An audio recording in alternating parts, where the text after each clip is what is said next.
We all know that Notre Dame students are impressive, but did you know that Notre Dame students are admitted to medical school at a rate of 84%, which is nearly twice the national average? And that's not all.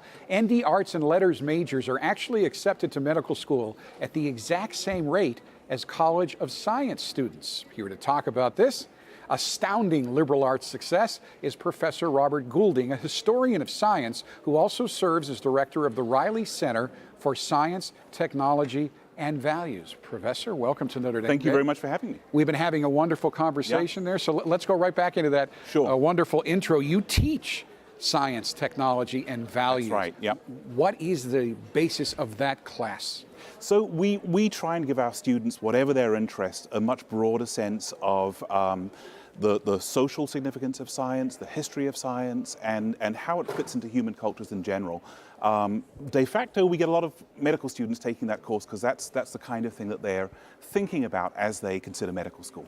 Now, the natural assumption is if you want to get to medical school, you got to be a science major, and that they would get in at a higher rate, but that's not true here with the arts and letters school students getting in at the same rate. Why is that? So, a lot of the credit for the Notre Dame success in medical school applications comes from the technical education that we give our students. And they all get that. So they all get this great education in science. They all get great advising as well.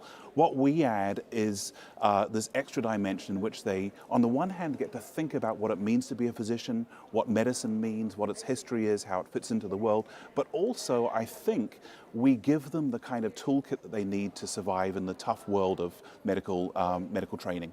Education, yeah. You're the director of the Riley Center. That's right. You're trying to get the word out right now. Yep. You focus, and you've kind of touched on this, on the intersection between the sciences and the humanities and social sciences. Yep. Now, how does the Riley Center, and you again touched on this a bit, and the college in general, prepare arts and letters students for what they're going to face in medical school? You just say how it helps them, but take it another step. What other things are they prepared, maybe even better than just the straight science major who's focusing on that discipline, to someone who has a broader based education, so to speak? Well, as I said, we've been running the Science, Technology, and Values minor for a long time, and we recognize that we get a lot of medical students in that minor, so we're expanding it now into a major in medicine and the liberal arts. The kinds of things if we think about the kinds of experiences that the students have in our arts and letters programs among some of the greatest faculty in the country. If they're taking philosophy courses, they're thinking about the nature of a human person and human rights. If they're taking history or English courses, they're thinking about the fact that everybody has a narrative. And when they get into that consulting room and they're talking to their patient, they're trying to get a narrative out of that patient and understand not just their disease as a kind of entity, but the full person and how they got to where they are right on that day. It's incredibly hard to get into Notre Dame. It's even harder to get into medical school. Do you think that students who have this strong liberal arts and science background stand out in that admissions process to medical school? Yeah, it's a great question. I think they do. I think all of our students stand out anyway. We have a lot of really kind of mission-driven and vocationally driven students throughout the university.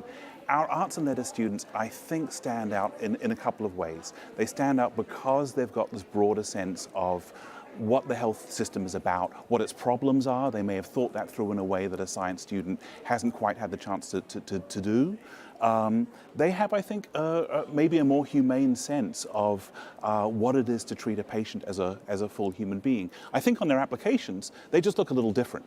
And I think with the number of students applying to medical school every year, anything that makes you stand out a little bit as being different, having taken a few risks in your education, I think is a great thing.